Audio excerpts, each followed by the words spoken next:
they told her.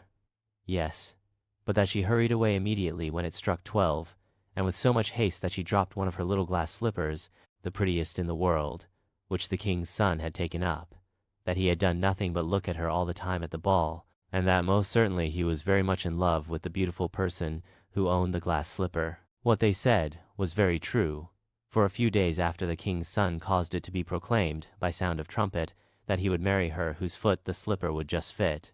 They, whom he employed, began to try it upon the princesses, then the duchesses, and all the court, but in vain. It was brought to the two sisters, who did all they possibly could to thrust their foot into the slipper, but they could not effect it.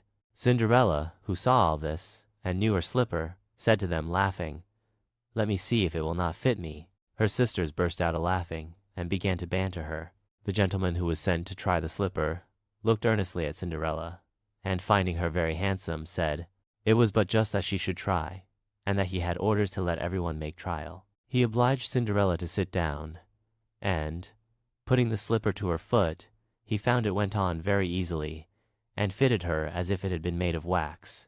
The astonishment her two sisters were in was excessively great, but still abundantly greater when Cinderella pulled out of her pocket the other slipper, and put it on her foot. Thereupon, in came her godmother, who, having touched with her wand Cinderella's clothes, made them richer and more magnificent than any of those she had before.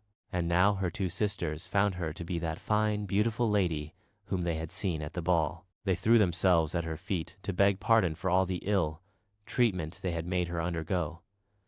Cinderella took them up, and, as she embraced them, cried that she forgave them with all her heart, and desired them always to love her.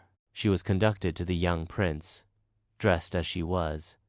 He thought her more charming than ever, and, a few days after, married her. Cinderella, who was no less good than beautiful, gave her two sisters lodgings in the palace.